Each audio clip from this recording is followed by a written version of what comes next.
Was that you sneezing, or were you barfing, or what was that? Oh no, I did not sneeze. I don't know what that was. That was not me. All I right. thought it was Well, it Clovis. sounded like Clovis coughing up a hairball. It's true. Uh, Good morning, everyone. You are watching the TMI show with Ted Rall and Manila Chan. We are here 10 a.m. every morning Eastern Time, Monday through Friday. Please like, follow, and share the show. Thanks so much for joining us. Hope you all had a great weekend. Just a reminder, coming up at 12 noon, JT and myself and Robbie will be hosting one of our twice weekly Q&A shows for Deprogram. So we hope you'll be able to find time to join us for that. If you have any questions or comments for Jamarl Thomas and myself, we will be here for that. Manila is, I think, coming out of the immediate postnatal fog. She's now one of the, in fact, she even was so moved as to suggest our second story today. So that story is courtesy of her. Manila, if you're listening, this was for you. We're looking forward to having her back sooner rather than later. But in the meantime, Robbie West, our producer, is once again kind enough to sit in. And we very much appreciate you, Robbie, for doing that. Thank you.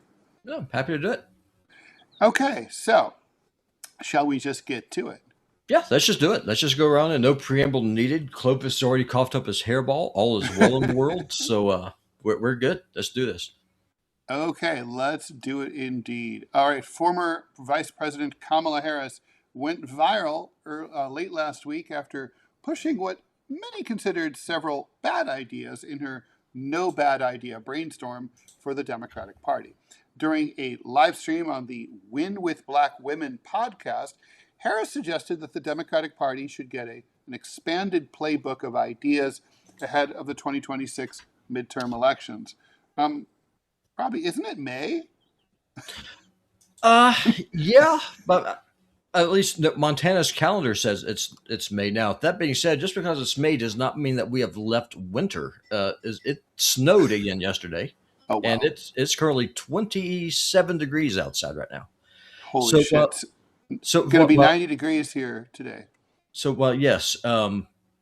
While the calendar says it's May, and Kamala may be somewhat confused, Montana laughs in everyone's face and Maybe says she's it is hanging in what it's. Montana. A lot of rich people do hang out in Montana. Yeah, Um, no, that's true. And listen, I can understand why she would think that it's earlier in the year if you hear what it currently is. So right. I get that, but I don't I don't know. know. Yeah, I don't know if at this point, look, the primaries are pretty much over. I don't know how. I mean, 6 months before the election seems like, a little late for expanded playbook of ideas, but maybe, for 2028, that would make more sense. Anyway, I think that we need an expanded playbook in a way that we invite all ideas, that we say, look, this is a moment when there are no bad ideas. A no bad idea brainstorm is what I'd like to call it, she said. And in that no bad ideas brainstorm, oh my God, I had forgotten this repetitive aspect of her, the way she talks. We talk about what we need to do and think about around the Electoral College. We talk about the idea of Supreme Court reform, which includes expanding the Supreme Court. Yeah, just what we need, like Court nine's not packing. enough.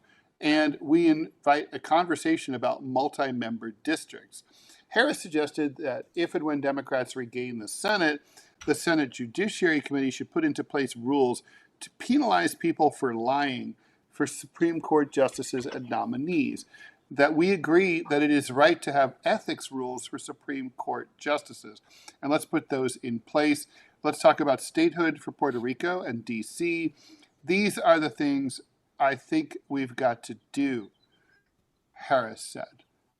All a reminder of why we haven't really missed Kamala Harris very Yeah. much. And so we should take this all at a time. First of all, let me just go through a few of these things. First of all, if the people of Puerto Rico and Washington, D.C. want statehood, I do think they should have a plebiscite and they should have the right to vote for it. But that said, I don't think these are important issues to 99% of Americans.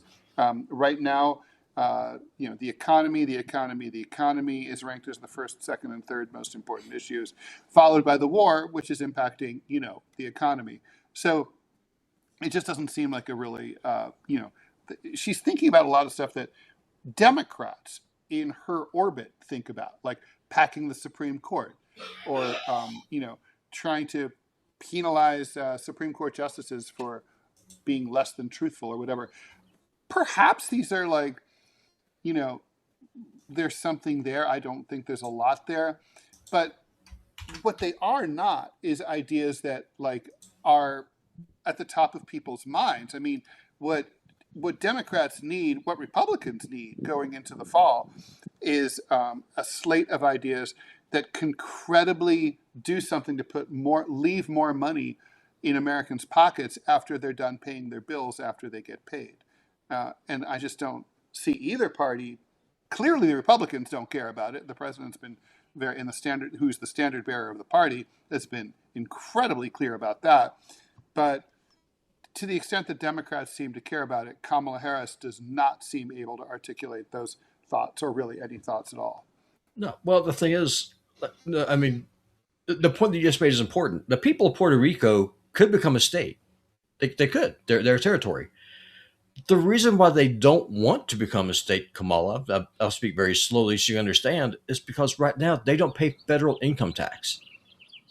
So why would you ever, for the sake of getting 2 senators for the Democratic Party and a couple of congressmen for the Democratic Party, bend over and take it even worse up the old poop chute in the form of federal income tax, FICA tax, and Medicare tax when they don't pay that right now? Because there's an argument to be made. Well, why would they not pay FICA tax? That's Social Security. They have to pay that. But because they don't pay federal taxes. It's a territory. No, but Social Security, FICA is not a tax. FICA is paying into Social Security. I'm sure Puerto Ricans have to pay into FICA. I'm sure they have a version that goes into what their state is. But I'm gonna make things really simple because I'm a very simple person. If the government reaches into my pocket, steals money without my consent, and then puts it into a lockbox that they then turn around and loot for the sake of wars and other projects, you cannot call it a tax, but sorry, that's a tax. If I don't pay it, do I go to jail? Yeah, Puerto Ricans do pay FICA. Yeah. So if just checked. Okay, well, I stand corrected on that one, but the point is, it's still a tax because if you don't pay you can say you go to that, jail. They do pay. I mean, the point is the point here is they wouldn't be saving money in that respect. But look, here's the thing: not being a state and being a territory instead means that Puerto Rico is, it's like an ugly stepsister in the union, and it gets treated accordingly. When you go there, you see a lot of roads that just would not be tolerated in the condition that they are if they were, a full-fledged state in the union. I mean Hawaii being a great example. They have a local government, Ted. They can fix these issues on themselves. No, but they're not getting the DOT money that every state in the country gets DOT money. Yeah, but they shouldn't. I mean, that's that's part of the problem. I mean, think about this. The federal government reaches into your pocket and to mine and 350 million workers in this country. They steal your money. They then stick it to an account, and then they bribe the state that you live in with the money that they stole from you in the first place. All true, but not relevant to this point here. So it is relevant because relevant? No, it is relevant because she's talking about Puerto Rican statehood. Mm-hmm. First of all, why would you want that? Second, if you told you why, so that like you could hit a road every time you drive, you wouldn't break your axle. The roads suck in Puerto Rico. They wouldn't suck if they were a full-fledged state. When the two hurricanes back to back wiped out the island, and all they got was a free Trump-branded roll of paper towels for it. They would have gotten treated with a little more respect, probably, although not if they were in Louisiana. But, Ted, you were here in Montana, and you saw the excellent quality of the roads that we have here. Trust me, being a full-blown state does not make those roads are better. Believe me, much better than Puerto Rico. I've never been there. I'll take your word for it. But the point is, though, that I'm trying to make is that people have agency. They're able to fix where they live. This is something they're able to do. They're indigenous, hardworking Hispanic people that we desperately need, so they can fix where they live. Well, I mean, they need money to do that, right? Well, they have money. They're, like I said, they're an industrious, hardworking people. They can fix these problems. they need money. Okay, so Kamala Harris, Manila thinks that that Kamala is jonesing to run again in 2028. That this is all part of it, and that I mean, I don't think that's true. I think at most this is just sort of like her trying to spitball ideas for the Democratic Party. At this point, she's kind of like sort of an elder statesman. She's clearly not going to run again in my esteem. In my estimation, I don't think she's going to make another shot in 2028. I don't think she's interested. I think she has other ideas. But I mean, but if she did run, this would be just a reminder of how bad she is. Well, I mean, Kamala doesn't seem to be a very hardworking, industrious person. To me, I think that if anything, she want to get a sinecure at CNN, maybe MSNBC. She could probably maybe go to Columbia, become a professor there of political science, maybe economics. I could see that in her future. I don't think that she would particularly want to be president because of the work that's involved with maintaining that grift. Could be.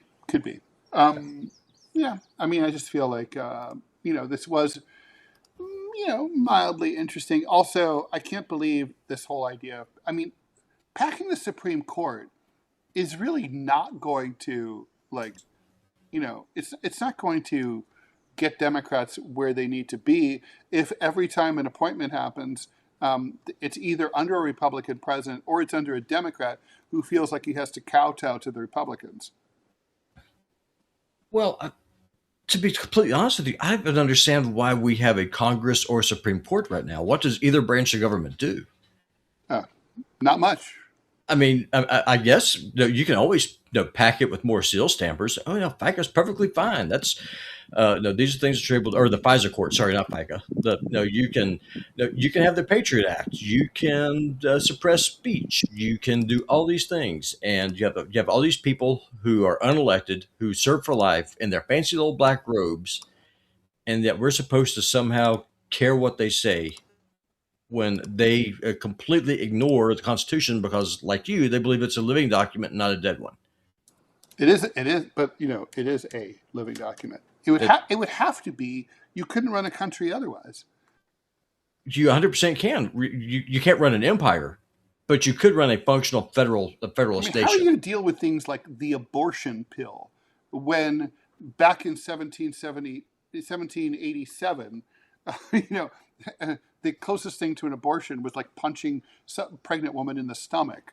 I mean, how are you going to deal with it with all the scientific and other advances that we've made that need to be adjudicated, through the Constitution? There has to be constant interpretation and reinterpretation.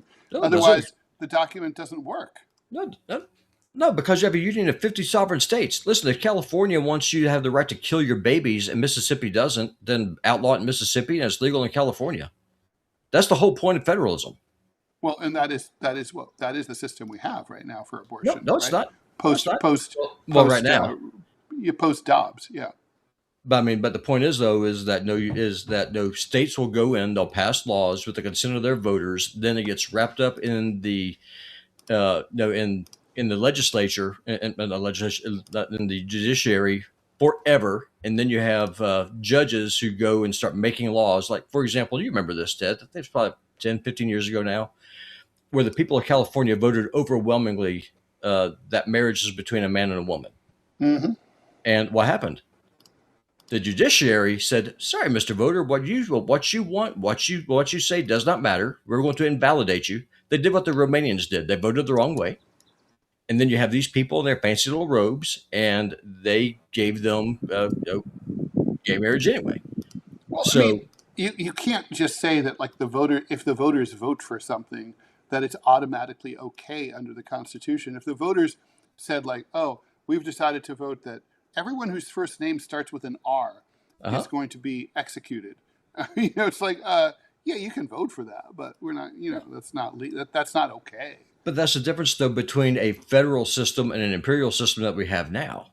Guys, you got to remember, the Constitution was supposed to be a restraint on the federal government, not the states. Mm-hmm. But no, now though, because the way that we just run things, it's kind of like what Kamala is trying to say: is that there's no bad ideas. There's only good ones, better ones, and the great ones. But there's never ever a bad one. Is just assuming there's a one size fits all in this big country, but this very complex, and that whatever is mandated out of Washington D.C. is what's supposed to be.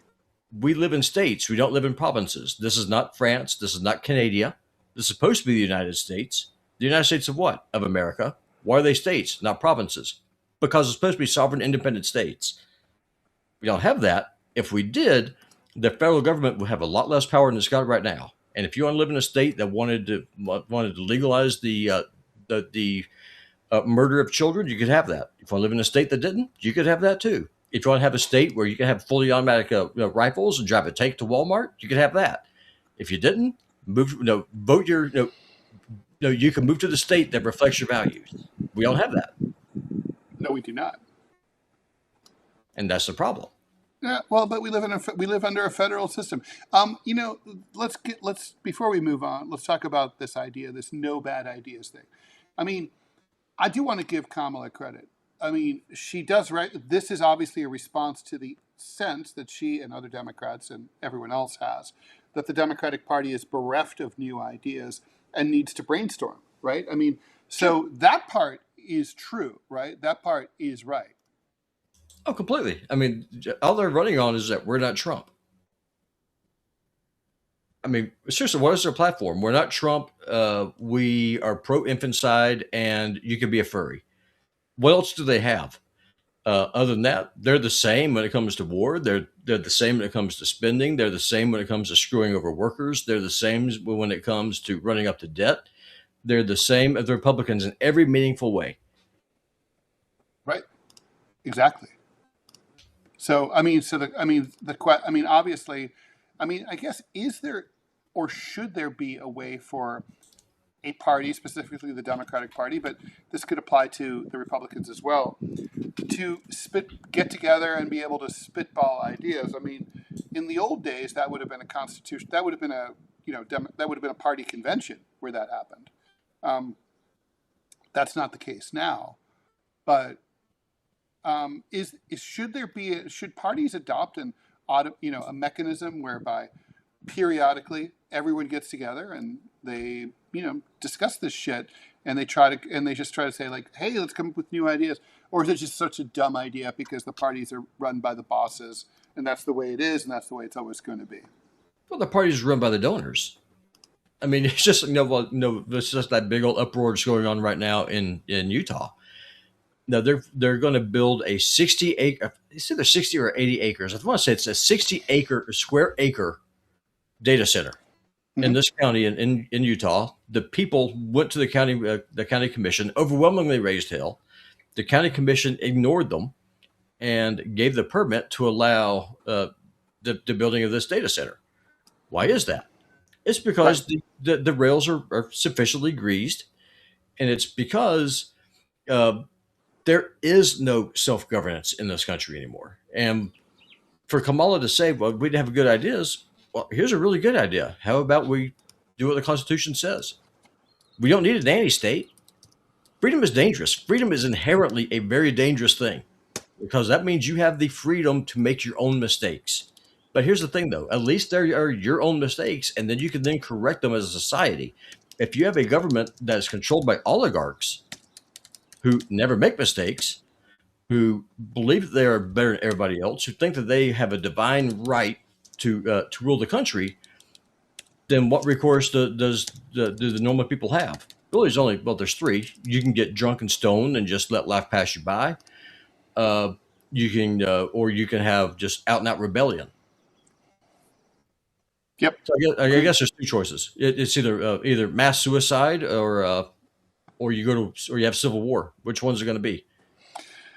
Guys, we have some comments. Please like, follow, and share. Priority goes to the Rumble rants and to the Super Chats, but here we go. Racklick, good morning, gents. Wondering if you could address the art scene in our current political context and whether it's possible for it to flourish.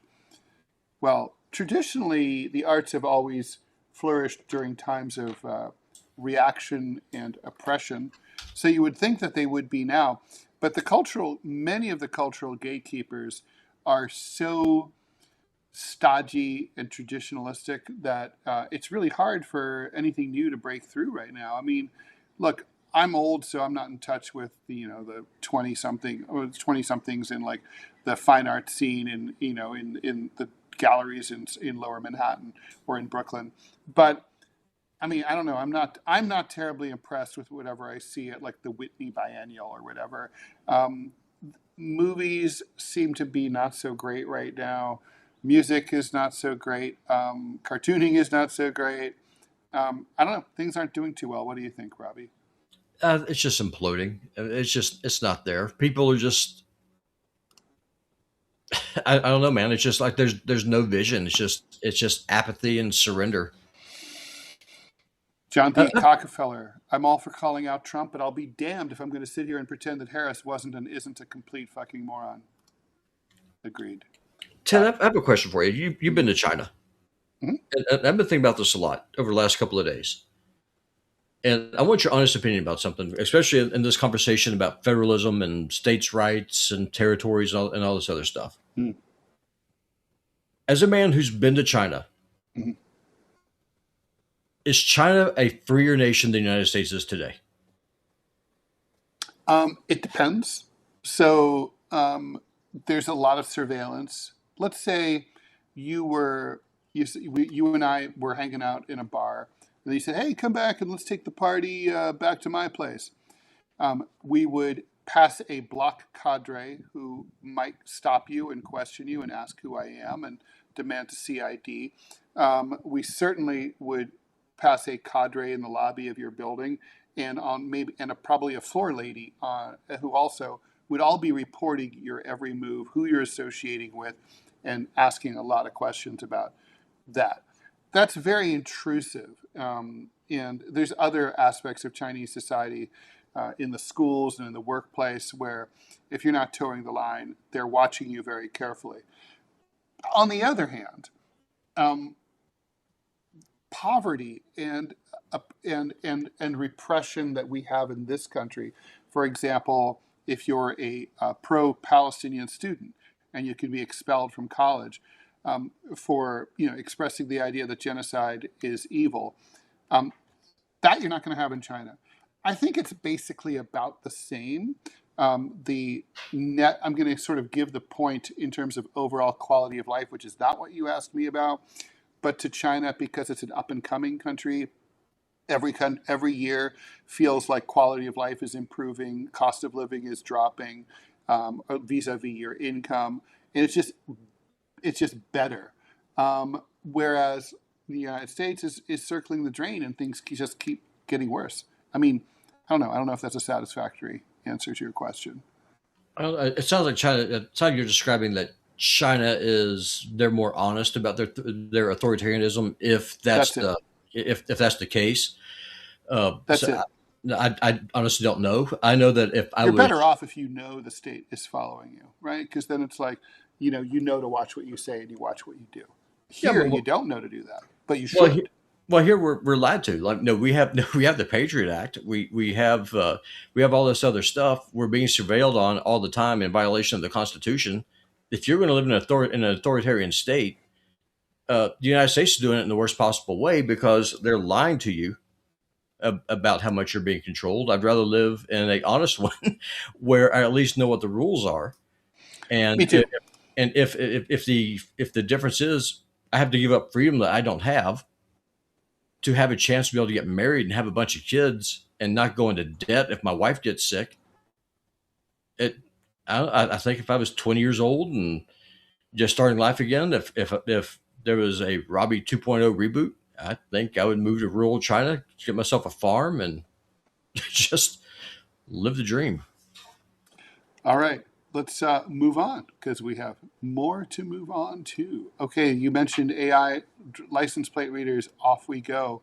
The civic uproar began quietly when a mom walking her newborn child spotted a strange black contraption at the end of her block, a camera topped with a solar panel. Deirdre Shea researched it and found out it was an AI-assisted license plate reader, the type that have caused privacy concerns across the country in recent months, leading to laws limiting their use in more than a dozen states. Deirdre emailed her neighbors, sparking fierce debate in Troy, which is a town of 52,000 people overlooking the Hudson River, adjacent to Albany, the state capital. Residents called for the devices to be taken off the streets, and the Republican mayor, who wants the cameras, clashed with the Democratic City Council, which tried to cut off funding for them. Last month, the mayor, Carmela Mantello, flanked by cops, accused the city council of defunding the police and declared a state of emergency to keep the cameras running. Usually, a state of emergency in Troy is for floods and blizzards. I will not put our city in jeopardy and take these cameras away, she said. The cameras at the heart of the debate are run by a company called Flock Safety, a tech company that's built a network of automatic license plate readers in more than 6,000 communities across the country in recent years. Flock's system uses AI-enabled cameras to snap pictures of every vehicle that goes by, creating a digital fingerprint that includes other data as personal as your bumper stickers or whether you have a gun rack in your car. Flock cameras are beloved by police because officers can use the company's national database to track vehicle movements, to recover drugs and stolen autos, and to solve even more serious crimes. That's right, there's a national database that all this gets fed into that creates a vivid matrix of how exactly you go on day to day, week to week, whether you have a girlfriend who's maybe your wife doesn't know about, whether you belong to a secret political organization that maybe your boss doesn't know about, et cetera, et cetera. Yet the company's rapid expansion has given rise to concerns about surveillance, worries that have intensified among reports that ICE officials use the system to go after immigrants. A national mapping project for the license plate readers, DFLOC, estimates that there are more than 90,000 of these machines in use in the U.S., and that over 60,000 communities have canceled, 60 communities have canceled or rejected contracts with Flock or other companies. The cameras are unpopular also in red states. In Bandera, Texas, the city council voted to terminate a contract after the public raised concerns and someone vandalized one of the cameras. Yay! A move one local news outlet dubbed extrajudicial Wild West cowboy justice. We need some of that shit here. Here in Troy, City Council Sue Steele said that the cops installed 26 cameras without council approval or input from the people who live there. The council is reviewing why no one other than the cops signed off on the contract. Anything over 35 grand typically requires council approval. The council sued the mayor over the emergency declaration and is now considering a law that would limit the cameras. I think it was done secretly, and when you aren't transparent, that angers people, Steele said. It touches on the nerve of 1984 and Big Brother is watching you. Proponents say the cameras are a cheap, effective way to help the cops. They dismiss arguments by the ACLU and others that the cameras violate Fourth Amendment rights. Flock noted in its statement that courts have ruled that there's no reasonable expectation of privacy on public roadways. But the cameras also enable law enforcement to monitor public spaces without accountability and track drivers' whereabouts, potentially revealing personal movements, like attending an AA meeting or visiting an immigration lawyer, said Andrew Guthrie Ferguson, law professor at GWU and the author of the book, Your Data Will Be Used Against You, Policing in the Age of Self-Surveillance. So, a lot to get into there. I thought this is the land of the free and the home of the brave, Ted. Well, we're the land of the twee, and this land and the home of the craven, I think. No, I mean, look, I think personally, I guess it comes down to that question, like if you have nothing to hide, you have nothing to worry about. What's his name? Oh my God, it'll come to me. Anyway, Glenn Greenwald, he likes to say at public in response to that argument, like, well, do you have curtains in your home?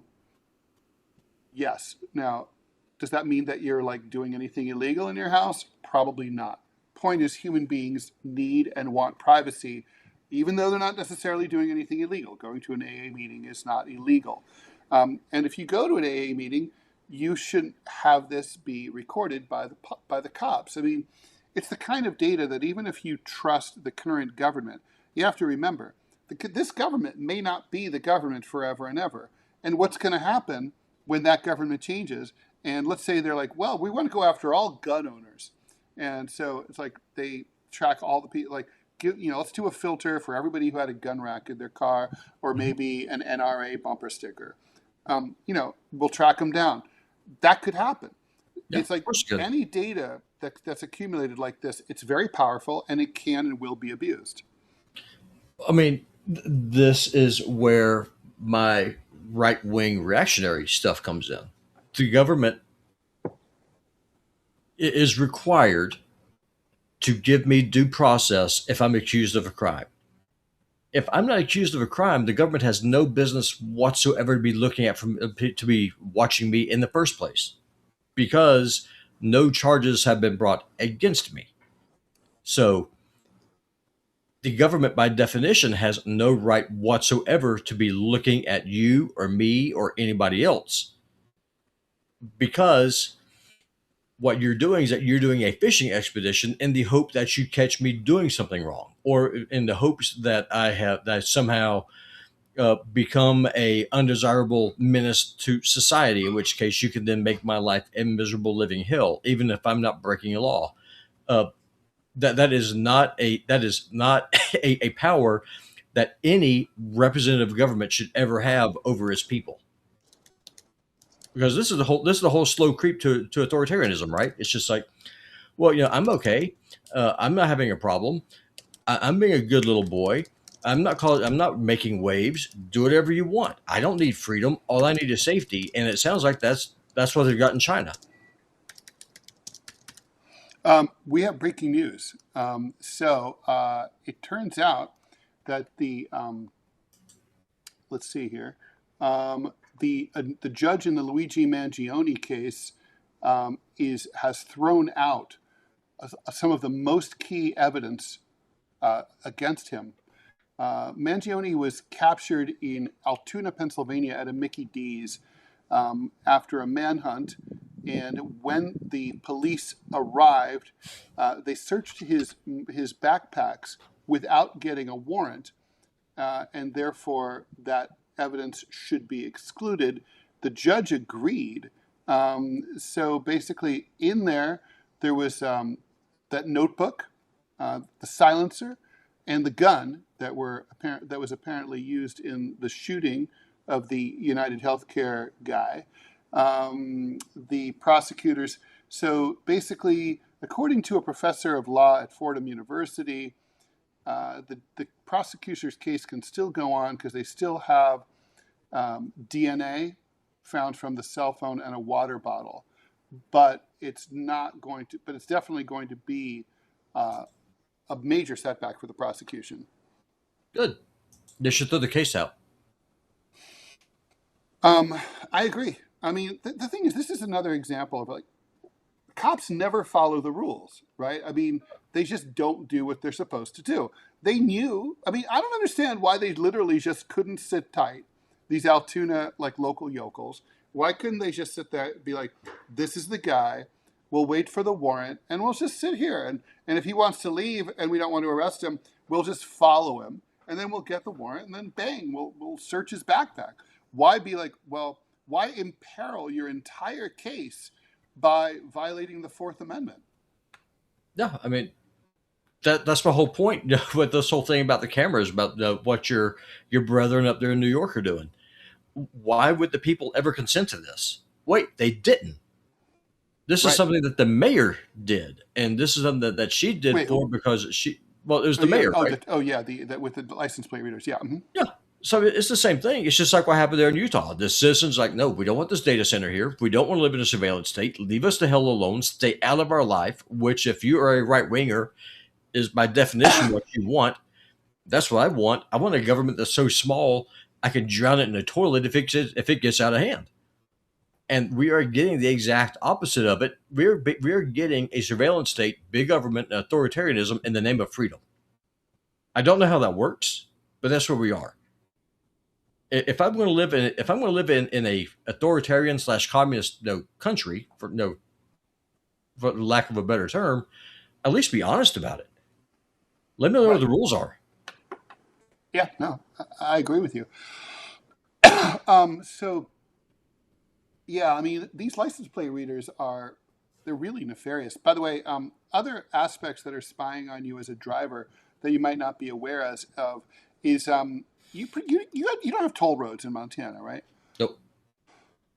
But where there are tolls, there's all sorts of automated payment schemes for tolls across the country. In the eastern United States, it's called Easy Pass, and it reads there's a little scanning device, and they can not it will record, obviously which bridges and tunnels and highways and turnpikes you've been on, but it'll also it'll catch you speeding, for example. So if you have Easy Pass, you'll get a ticket from like the bridge that says, oh, you were going 52 in a 35, and you'll get an automated ticket from that. So everything is going to be, is spied upon. I got to say, personally, I would love to see Luigi Mangione freed. Just want to say that. Same here. I'd like to see him elected president. Do you think he's loopy? Oh, he's straight up loopy. He's 100% crazy. I mean, no, there's a very fine line between genius and insanity. I mean, he plotted this thing out and then just made boneheaded mistakes that no one with an IQ below 80 would have made. So it just goes to show that you can be very good at planning, you can be very good at execution, but your follow through sucks. Mm-hmm. Yeah. Just a reminder, by the way, guys, we have a 12 noon Q&A show for Deep Program coming up in an hour and 20 minutes. Hope you'll join us for that. Yep. Philip Blair is asking me a question. Are there any toll bridges in western Montana? No, we have no toll roads at all in Montana. None. Is it just Nary against one. the culture, or is it just that nothing's that expensive? Oh, it's straight up against the culture. With the Californians coming here, I'm sure that'll start to change with the population change. But at least as of right now, it's just like Montana we don't have a sales tax. We have a property tax, but we have a state income tax, but we don't have a sales tax. Okay, and let's go to our last piece here. The housing market. This is, I'm very sad that Manila's not here because she's a former realtor and she would have things to say about this. But the housing market that Gen Z is going into looks nothing like the one that their parents navigated for years. Home prices have climbed dramatically over the past decade. Interest rates have risen sharply after years of historic lows. At the same time, inventory in desirable markets has stayed tight. For a generation already struggling under student loan debt and navigating a volatile job market, the traditional path to home ownership has stopped being a slam dunk for anyone with a good job and some basic financial discipline. Although I would say it's always been challenging, right? But Yeah. getting worse and worse. But Gen Z isn't sitting on the sidelines waiting for conditions to improve. Instead, they're rethinking new ways to do home ownership in a way that would work for them. One of the more significant shifts happening is who people are buying with. For previous generations, buying a house was something you did with your spouse or your partner or by yourself. But a lot of Gen Zers are buying a house with their friends. Co-buying arrangements between friends have moved from a niche workaround to a full-blown trend. Rocket Mortgage surveyed potential home buyers and found that a striking number of respondents are open to or actively planning to buy a house with a friend or non-romantic partner. They're doing it as a way to manage affordability. Two incomes is obviously easier to qualify for a mortgage, plus two people sharing housing costs makes monthly expenses more sustainable than carrying them alone. By the way, it's not always true that if one person like has a not great credit rating, they can drag down your mortgage application. So two incomes with two good credit ratings could make things easier. Remote work changed the geographic calculus for home ownership. So young people are now it's easier for them to be more flexible about where they live. If you can work from home, you no longer have to be in a specific city. Gen Z has been quicker than older generations to get in on this. Secondary markets across the country have seen an influx of younger buyers who traded expensive coastal metro areas for places where their money goes further. House hacking is another strategy that sounds complicated but isn't really. Basically, it means generating rental income through Airbnb or whatever to help offset your housing costs. Typically, you would buy like a duplex or something, live in one unit, rent out the others. Another version is buying a single family home with extra bedrooms and renting those rooms out to housemates. The financial case for house hacking can be compelling. In the best scenarios, rental income covers most or all of your mortgage, which means you're building equity in a property at a reduced monthly cost. Despite what your parents may have told you, you also don't have to use a conventional 30-year mortgage.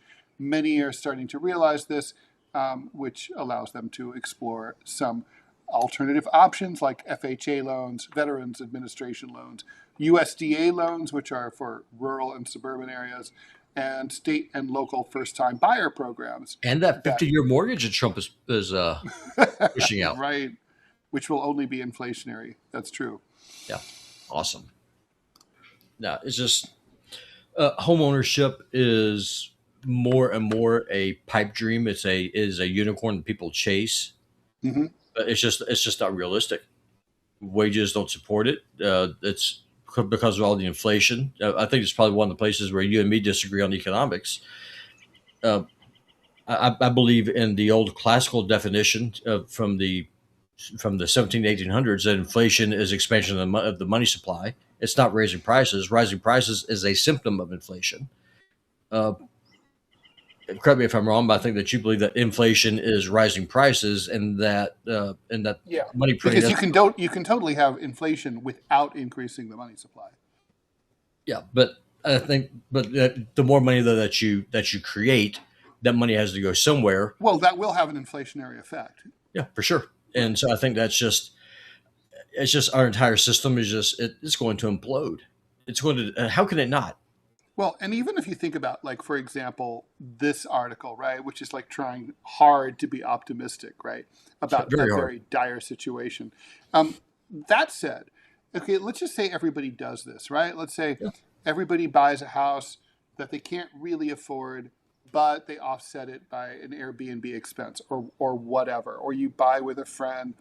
What that all has is an inflationary effect because people are still buying at the current asking prices for homes and condos, apartments, and so on, right?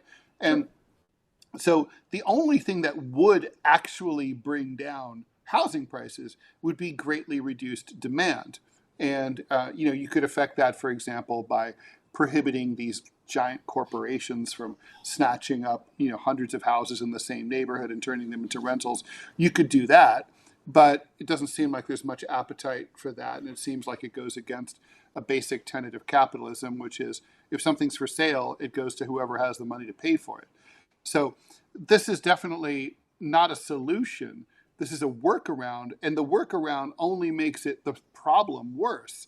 The problem is that housing prices are really unaffordable, and that's it. That's the problem. Yeah, 100%. And if you want people to be able to get married and have stable families and have kids and invest in the future and leave a legacy behind and build a future workforce, then you got to have a place to live. If you don't have that, how are you going to have that? It's Japan's problem that you have so eloquently explained numerous times here on this show. Mm-hmm. People got to have a place to have a family. Yeah, they do. It's like, look, I wrote about Gen Z a couple of weeks ago about their financial problems. And I want to be really clear, right? Like, Generation X, my generation, and I'm like one of the as old as you can be and be a Gen Xer. We were the first generation in the modern era to believe that, and we were correct, that we were going to have diminished living standards compared to our parents. We have seen that to be true. It's been a hard road for Gen Xers.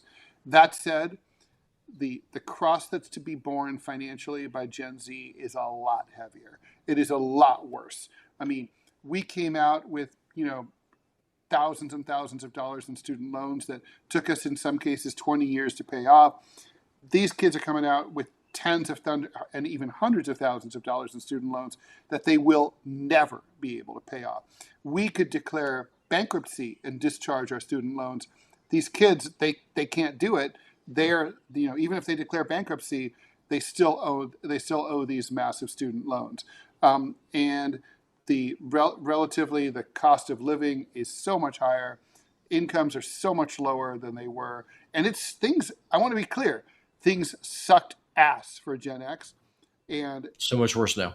so much worse now. Do you know what? But what you're talking about, that's why people like Nick Fuentes and people on the fringes, the true radicals, are becoming more and more and more popular, because as people realize that the current system is completely rigged, they're going to start looking for alternatives.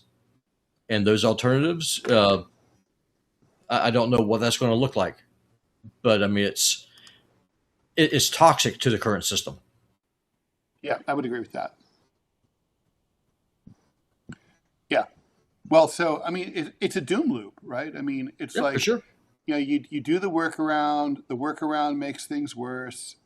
Rinse, lather, repeat. Yeah, it's just crazy. Like, yeah. Listen, if I was younger, I would not have moved to Montana. I would have left the country and go someplace else. And I hate saying that because, you know, I'm an American. I should be. This is where my family's been here since the 1600s. This is where my ancestors are buried. This is my home. But it is increasingly becoming more and more and more obvious that my government absolutely has not only an interest in even addressing the problems. That's why Trump got elected in the first place, is that he at least pretended to listen. He didn't promise to fix anything. He at least Right. promised to listen. Yeah, he was like, I hear you. No, we don't even hear that anymore.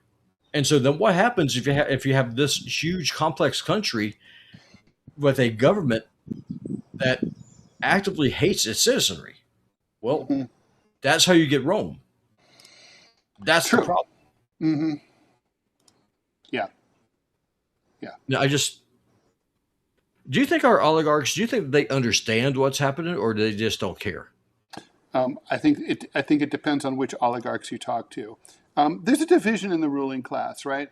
So there's the enlightened oligarchs, you know, sort of like, you know, famously Henry Ford. I want my workers to be able to buy the cars that they build. The guy who used to run, was it Costco or no, the Price Club, Saul Price, was also like, but Costco also. These are companies that kind of believe in paying their workers well.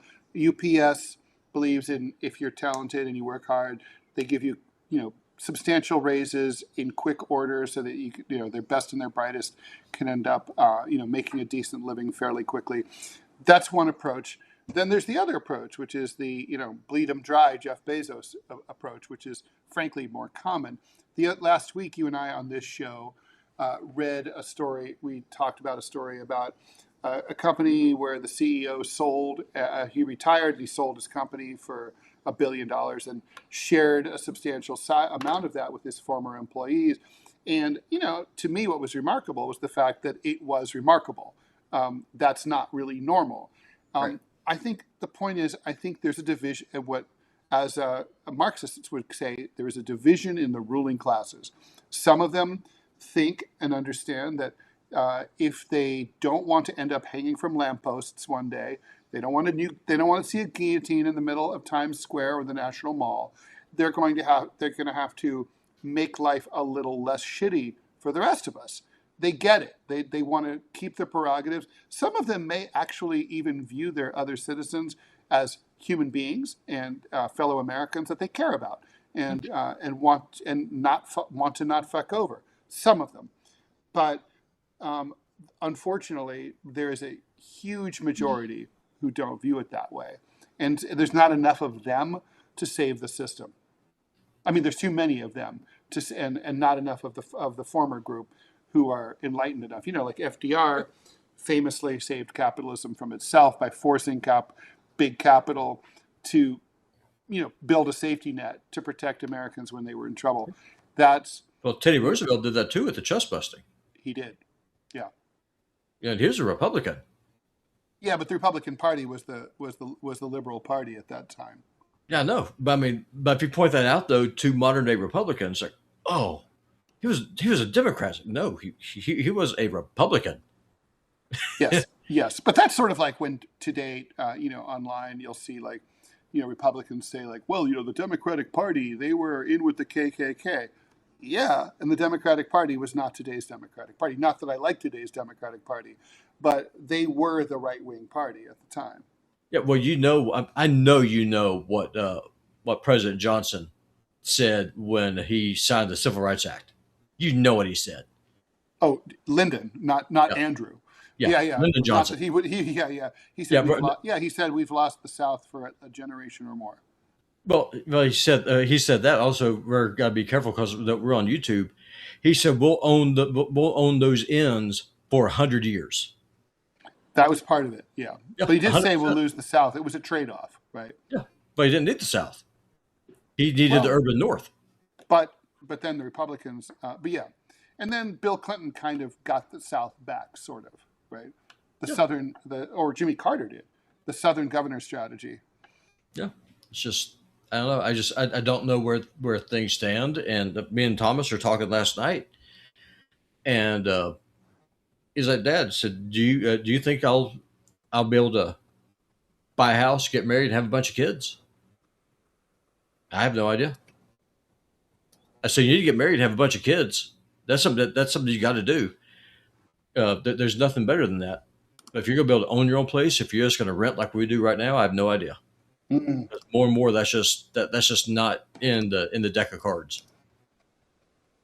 Yeah, no, well, renting is slavery, right? I mean, well, of course, it's slavery. And why would you be willing to put your life on the line to defend something that doesn't belong to you? I mean, James Smith at Jamestown, he was revolutionary because the colony was failing.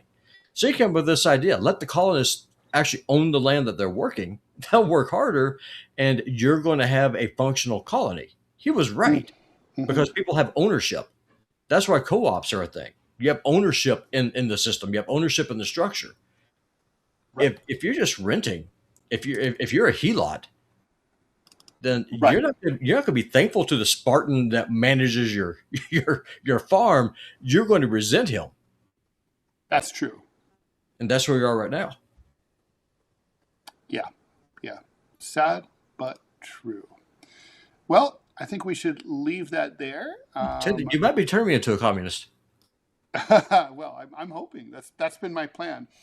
We can trade. I'll become Christian, which is not at all in opposition to being a communist, and you'll become communist, and it's not at all in opposition to being Christian. You don't have to give anything up. I mean, in the 3 years that you've known me, what would you say has been the biggest political shifts that you've seen in the time that you've known me? In you? Yeah. Yeah, I think social safety nets were something that you were not into, and now you are. I think, certainly you've completely turned against Donald Trump. You were not against him when I first met you. You were still not really defending him, but you were a supporter and you were still optimistic about him. I think those are the two big changes. Yeah. Well, Trump, he showed the whole world who he is. Yeah. A turd. Yeah. He's easy to oppose. If someone says they hate you, believe them. And with that, I think it's a good place to leave our show today. Not that I hate anyone here. Thanks, Robbie, as always, for filling in for Manila. You've been watching the TMI show with Manila Chan and Ted Rall. Robbie West filling in. We'll be back tomorrow at 10 o'clock Eastern Time in the morning, 10 a.m. We're here every Monday through Friday. Please also stay tuned for the Q&A show on the program on YouTube and Rumble live at 12 noon Eastern Time today. We do that only on Mondays and Wednesdays. Bye, guys. Bye, y'all.